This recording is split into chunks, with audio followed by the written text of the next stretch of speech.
Hey guys, TexAgs Radio Rewind. David Nuno in the house. Got Jamie tossing the ball. At least I asked her to. I want to see how long she can keep going. We had a fun show today. We had the Go Hour. OB's in the background. Say hi, OB. Hi, OB. There you go. He said it. Not in video at all. Chris Landry, the scout, breaking things down about Haynes King. Art Garcia says that the Aggies can make life easier on the Aggies quarterback. Also had Charean Williams talking about the Cowboys. If they beat the Bucs, they're a bona fide Super Bowl contender. She doesn't think that's going to happen, but just maybe. And we have the Braun Man and the Bald Man all on TexAgs Rewind. I thought, first of all, that the plan was to go out and let them be aggressive. We kind of touched a little bit last week that Kent State's defense is not very good. Their offense can score points and will in the MAC, but that there were opportunities to kind of let him go and play. And look, I think there's certain progressions of a quarterback. You've got to take it from the classroom setting to the practice field, and then practice field to the game field. But I think letting him loose a little bit in a game like this is something that they want to do, and to give him some opportunities, give him some confidence. But also, I think there's some teachable moments. I'm not saying they went out there and said, go and make turnovers. You don't want that, and you can't have that in SEC play. But I think there are teachable moments in there. I think that there's some things that he's got to get a little bit better with, and one of the things is being able to, look off receivers is, those are things he's going to need work. Now, part of that, while he's learning that, you're going to want to give him a little bit more half-field reads where it's a little bit simpler, where he doesn't have to go through progressions as readily, throwing the ball across the body, back off the back foot. Those are things that can cause the ball to go inaccurately where you want it to go. So a couple of tip balls, there are things you can work on, but you see the mobility. At least I can see what their plan is with them, and it's what I thought it would be. And I'm curious to see the progression. I think there's still a work in progress when it comes to the offensive line, but we saw some good things in that game. The Aggies rolled up almost 600 yards of total offense, so it wasn't as if they weren't moving the ball. But when you have maybe the best backfield in the country, you rely on those guys. Giving the ball to Spiller, giving the ball to A-Chain, I think makes the job easier. I don't think the Aggies utilized Watermeyer enough, the tight end position in that first game. And I think that's always a crutch for a quarterback is those short, easy throws when you have such a big athletic target with great hands. I think that will loosen up the defense a little bit. And then maybe take a couple shots downfield. I think that'll be key. But, yeah, running the ball, establishing, your identity that way. Here's the thing. If the Cowboys win this game, I don't think there's an overreaction you can have. I think you celebrate like it's 1995. This is a team that has a chance to win the Super Bowl. I mean, if they can not practice together for an entire training camp and not play in the preseason and come out against the Super Bowl champion, that, by the way, is the first Super Bowl returning all 22 starters for the first time since 1979, who played together the entire preseason. So if you could come out and beat them and beat the GOAT, then I think you have reason to celebrate. I think it's going to be a great year. I think, we can write you down as a contender to win the Super Bowl. You're that good at this point. You can see where I'm going with this. So what you're telling me is, I don't believe the Cowboys are going to win, and I don't believe it's going to be close. So here's the thing. If they lose big, and I think it's going to be 31-10, 31-14, maybe 31-17, I definitely think Tampa's going to cover the 8-point spread.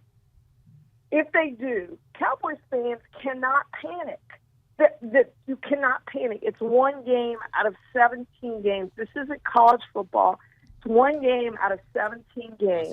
Yeah, I wanted to talk about Martrell because I saw him play last weekend and had a huge impact on the game. The Woodlands kind of struggled on offense, couldn't ever really get going, but they were fantastic on defense, and a big reason for that was because of the play of Martrell Harris, who had a forced fumble, a fumble recovery, and a one-handed interception for the 2 turnovers that the Woodlands forced during the game, and then he almost went across the field and picked up a fumble on the sideline. The referees ruled that it had gone out of bounds, and when I had it on video, when I went back and slowed it down, it looked like his left elbow got in before he rolled out of bounds. So that would have been 2 fumble recoveries had they ruled it the correct way. But, man, this is a kid, and I said it on the message board.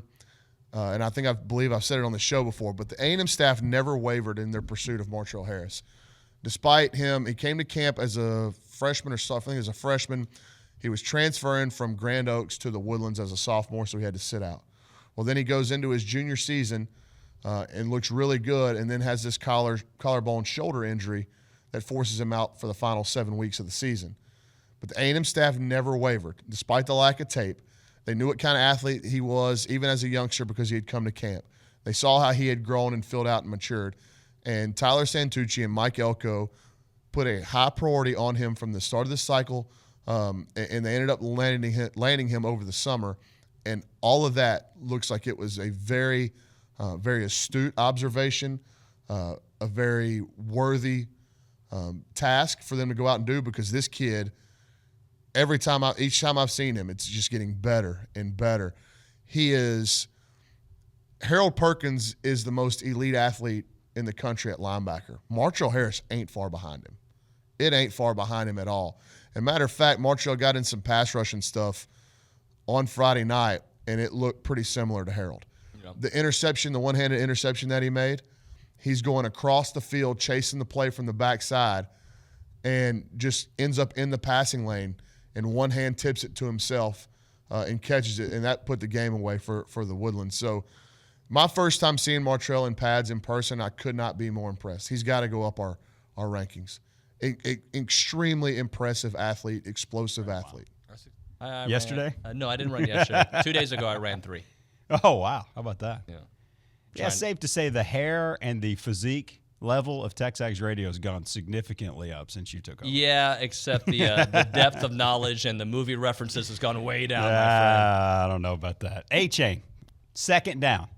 A-Chain. Hey, on second down and 10, I'm just handing it to him. He's going to cut that thing in half minimum, and he might take a house call. This guy's electrifying, and I've got an incredible stat. I'm a stat geek.